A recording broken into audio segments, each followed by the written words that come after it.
The test is in 4 parts. Part 1, Part 2, Part 3, and Part 4. Now look at Part 1. Part 1. George and Lisa are overseas students studying in Britain. They are returning home for the summer holidays. First, you have some time to look at questions 1 to 3.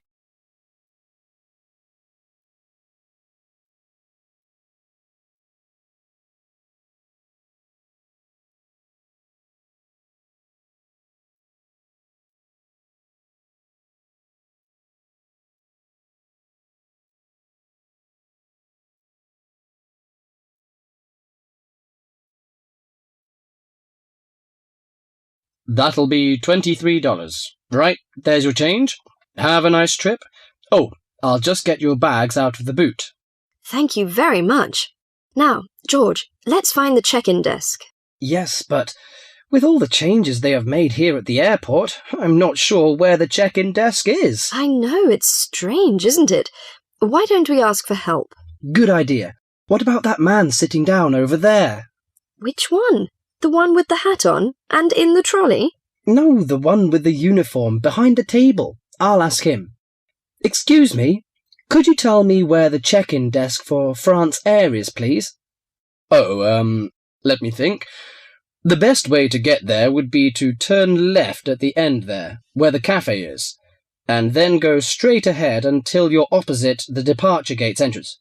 Oh, no, sorry. It might be quicker to turn right as soon as you get past the cafe, and keep going along the corridor until you come to the sliding doors at the end. On the left. Yes, that's it. All the check-in counters are in a hall there. I'm pretty sure France Air is directly to your left as you walk in the hall. Thanks a lot. So, it's the left past the cafe and then right opposite... The bookshop. You can't miss it. Come on then, Lisa. We don't want to be late, and I want some time to get a cup of coffee and look around the bookshop. OK, George, but I want to go to the restroom first. I'll meet you at the check-in desk.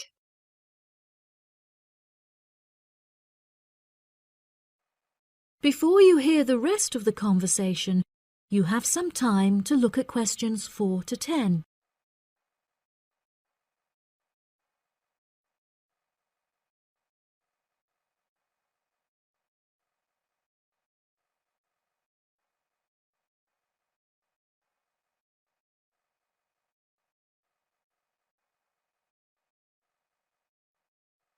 Now listen and answer questions 4 to 10.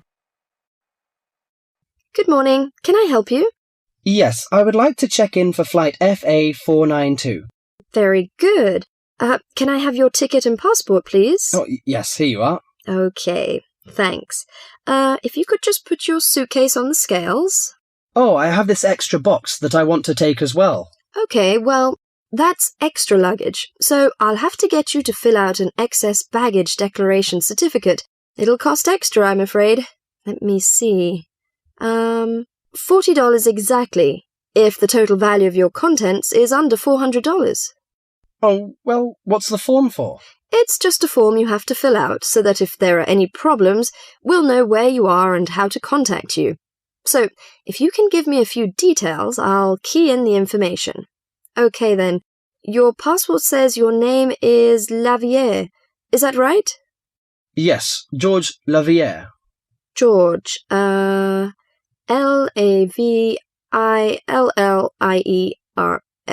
Good. Now, nationality. French? No, wait a minute. It's a Swiss passport. Well, yes, I live in France, but I was born in Switzerland. Swiss. Very good. Flight number FA492. Destination is... Paris. Are you connecting with any other flight in Paris, or will you be staying there? I'm spending my vacation in Paris. Well, Sèvres, just outside Paris. OK.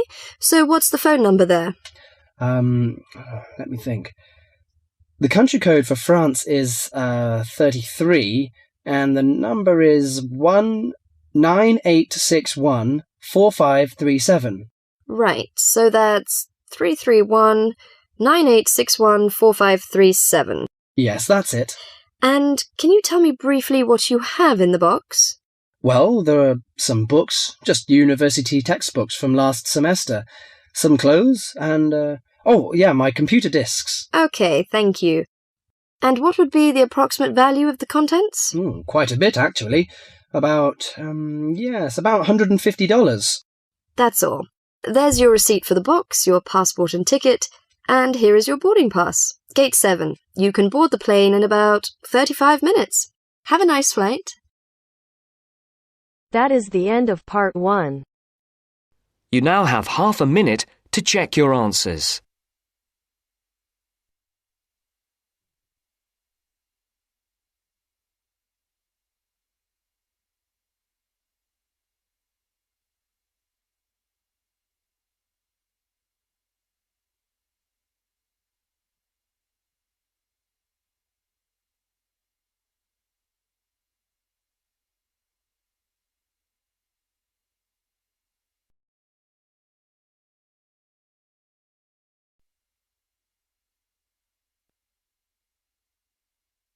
Now turns to part 2. Part 2. This morning we are going to look at the issue of cloning. I'd like to begin by looking at some examples of animals that have been cloned before moving on to looking at how cloning is defined. First, look at questions 11 to 13.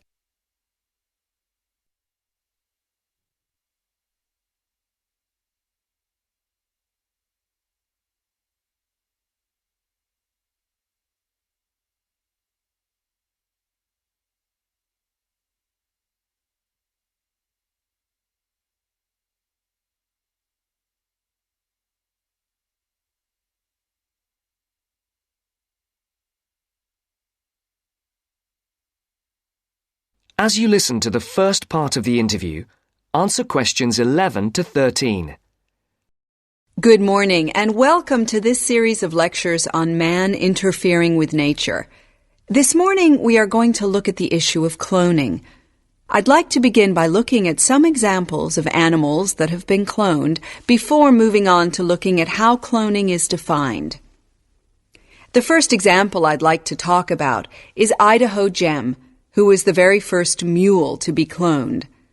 Mules are a combination of horse and donkey. Idaho Gem is an identical copy of his brother Taz, who is a racing champion. Thus, we can make the conclusion here that he was cloned to follow in his brother's footsteps. The next example I'd like to refer to is Cece, which stands for copycat. Like her name suggests, she was the first cloned kitten. Interestingly, Cece was created in a laboratory in the state of Texas by the very same scientists who made Dolly the sheep in Scotland. Cece is physically identical to her mother Rainbow, and what is important about this is that it has opened the doors for people to clone their pets in the future. Now, the last animal example I'd like to look at today is the pig. In 2001, 5 piglets were born, all female. They were created by a firm who claimed that their birth is an important step for medicine.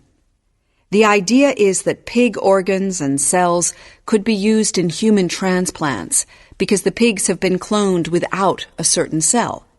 This cell is a vital link because it is the one in human beings that is responsible for making the body reject donor organs. This means that not only is the transplant operation unsuccessful, but the patient's life could be at risk. Now, I'd like to discuss some of the current definitions of cloning. Now look at questions 14 to 20.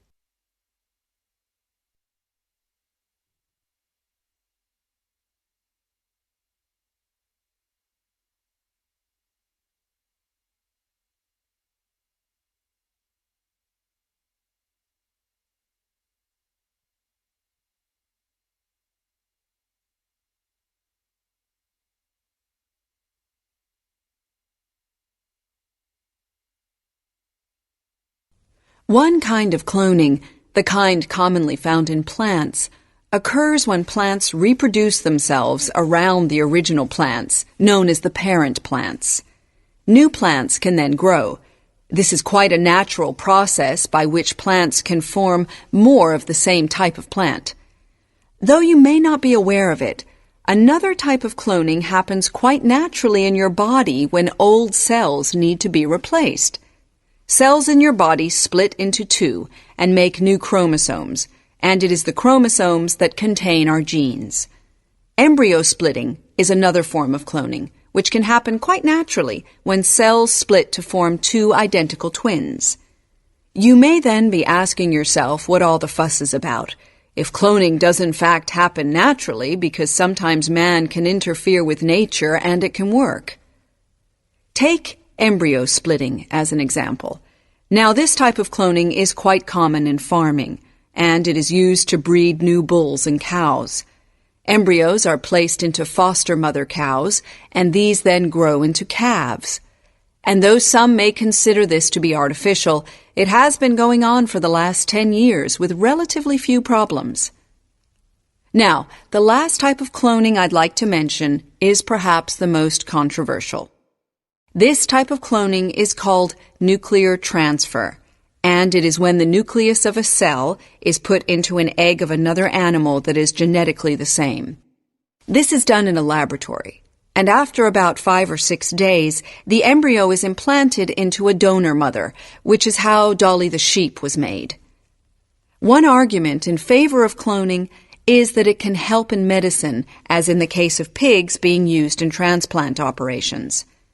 It is true that many people can wait for up to a year for a new kidney, and then still run the risk of their bodies rejecting the donor kidney. But will using pig organs really be the solution? To answer this question, I'd like to take a look at some responses to the whole idea of using pig organs in humans. Neil Blackwood, who works for the company that cloned the 5 piglets, described it as a major medical advance that could solve the global problem of a lack of organs to use in transplant operations. This could lead in the future to saving human lives. Sheila Halliday, a leading transplant surgeon, does not share his view. She believes that although it is possible to use pig organs in humans, there are very real dangers. Halliday points out that diseases and infections could be passed from pig to human. Of course, she does not yet know this for certain, which is why Halliday strongly advocates that more scientific research be done. She firmly believes pig organs should not be used in human operations until these findings are made public. That is the end of part 2. You now have half a minute to check your answers.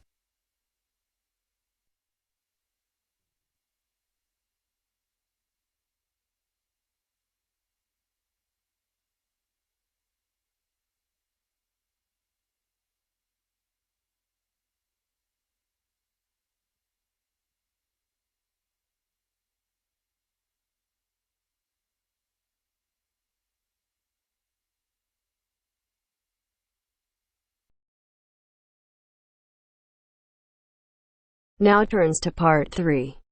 Part 3.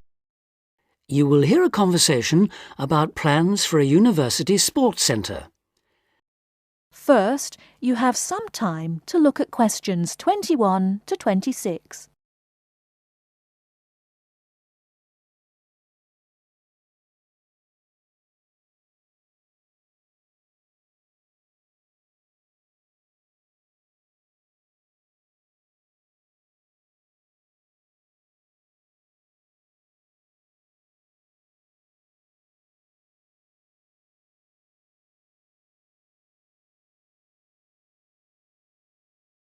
Now listen carefully and answer questions 21 to 26. Before we go on to look at specific sports, let's think for a moment about the non-sports facilities we really need here. Things like better changing rooms and showers. Yes. If this really is going to be a state-of-the-art building, it'll need to have high-tech amenities, but also places for people to chill out after all the exercise they've been doing. Somewhere they can meet up for a drink or whatever afterwards is essential in a place like this. But what else? How about a sauna? Those who use them say it's the perfect way to relax after you've trained. The trouble is, though, that there's a debate going on about how safe they are. Some say it's risky to be exposed to all that heat before or after strenuous exercise, which of course is exactly when people in sports centres want to use them. There have also been problems with people overusing them to sweat off weight. So, to avoid any possible dangers, I don't think I'd include them on my list. Talking of dangers, I wonder whether we ought to have some sort of facility where minor injuries like cuts and bruises and sprains can be treated. Maybe. It would seem to make sense with all the mishaps that are bound to occur when you have so many people running and jumping about and so on. Ah, hold on though. Isn't the new medical centre going to be built right opposite? Yes, it is. It should be finished by the end of next year. Then there's no point, is there? Anyone who gets hurt can go over there, where there'll be much better treatment than anything we could offer on site. Yes, I can see that. What we should provide, though, is a facility with full-time physiotherapists for everybody on the campus, that is. As well as treating people, they could work on prevention of things like muscle tears and strains. Right. And something else the new place ought to have, also as a way of preventing injuries, is somewhere to test just how fit people are before they start lifting weights or running long distances and so on. Yes, I was going to suggest that. When I was at the Newport Centre, they put me on a static bike to check out my cardiovascular system. Then they worked out how much body fat I had. All of it valuable information telling you exactly what shape you're in. Another thing I've heard some universities do, especially some of the newer ones, is provide rooms and equipment for lectures to take place actually inside their sports centres. How do you feel about that? Well, as it happens, I've got first-hand experience of that too. We used to have some of our sports science lectures right next to the main sports hall, and I think it made what we were hearing about seem much more relevant to the real world. So, in that respect, I definitely think it's a good idea, yes. I can see that, though my own feeling is that we need to have more concrete reasons. The problem is that we won't have unlimited space, and somehow I don't think providing more lecture halls is going to be one of our priorities. So, I'd be against that one, I'm afraid. Anything else? Well, just that I agree about the need to have a place where people can go for a chat and maybe have a coffee or a bite to eat together. That was something I always thought was one of the strong points of the centre in London. It was a great place to find out about new activities from the people who actually did them.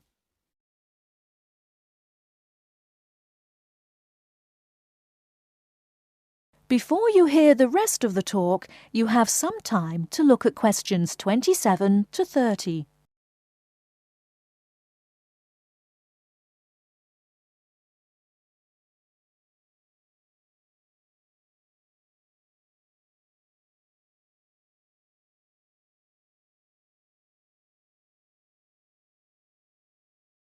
Now listen and answer questions 27 to 30. So what about the main sports facilities themselves? What do we need? Well, we don't need a rugby pitch because there's already one on the campus. The same's true of table tennis, really. Most of the halls of residence for students have their own tables, so there's no point in using precious space here for any more. Agreed. Something none of them have, though, is any sort of pool. A lot of students have complained about this, saying they have to take a bus downtown if they want to go for a swim. Yes, that's definitely one for this place. Perhaps a jacuzzi too. That would be nice, wouldn't it? It would. Perhaps next to the squash courts, just down there to the right. They are very popular, by the way. I think we should have a couple more here, don't you? Absolutely. And another sport that's been growing in popularity is volleyball, especially since we did so well at the last Olympics. Don't you mean basketball? Yes, I do, sorry. Anyway, the point is that there is a court in the old gym next to the Students' Union building, but it always seems to be fully booked up, even though it's not very good. And there's nowhere else on campus to play. OK, let's have one of those too. How much space have we got left, by the way? That is the end of part 3. You now have half a minute to check your answers.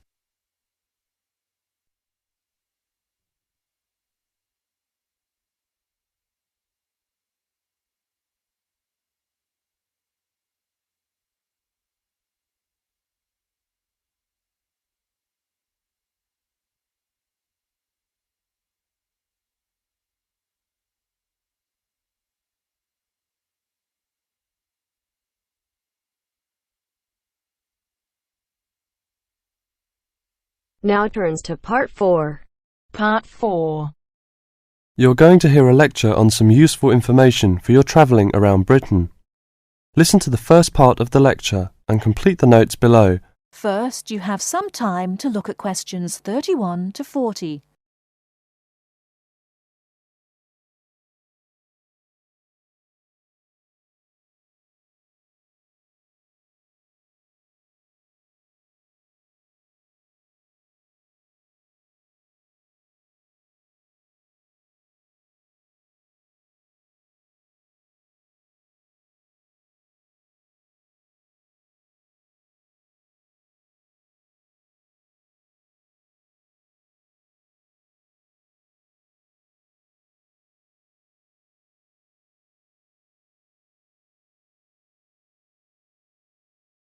Now listen carefully and answer questions 31 to 40. Good afternoon and welcome to the session on Britain. This afternoon I would like to provide some useful information for you about travelling around Britain. Britain has over 700 tourist information centres. You will find them at major ports, airports, stations, historic landmarks and towns and holiday centres. So just look out for this sign that says Tourist Information. The staff will be able to answer your holiday queries as well as provide essential maps, guides and brochures. Tourist information centres at major ports and airports in London and addresses of British Tourist Authority European offices are all listed on the Tourist Information Centres. Now let's talk about the telephone in Britain. You know, Britain is well supplied with public telephones. Street kiosks take 10-pence coins. In city centres, mainline railway stations, airports, and central London underground stations, payphones and card phones are in operation. For the latter, small plastic phone cards are used, and these come in 10, 20, 40, 100, and 200 units, and can be bought at post offices, news kiosks, station bars, and shops where the green and white card phone sign is displayed. When using the different public telephone systems, make sure you read the dialling instructions carefully. Now, let's see the banks in Britain. There are 24-hour banks at London's two main airports. One is Heathrow and the other is Gatwick. Otherwise, banks are normally open from 9:30 to 15:30 hours, Monday to Friday. Barclays Bank and National Westminster Bank offer a Saturday morning service at some of their branches. National Jaro Bank has 42 bureaux de change located in post offices throughout the country in main tourist areas. Opening hours are 9 o'clock to 17:30 weekdays, 9 o'clock to 12:30 Saturday mornings. One exception to this is the Trafalgar Square office, whose opening hours are 8 o'clock to 20 o'clock weekdays and Saturdays, and 10 o'clock to 17 o'clock on Sundays. The bureau de change services are available to overseas visitors. Visitors can change their money there. You can also change money at bureau de change, large hotels, department stores and travel agents. Be sure to check in advance the rate of exchange and the commission charged, as these vary considerably. Wherever possible, you are advised to use a bank or bureau de change, which conforms to the BTA Code of Conduct. In most cases, this is indicated by display of the code. That is the end of Part 4. You now have half a minute to check your answers.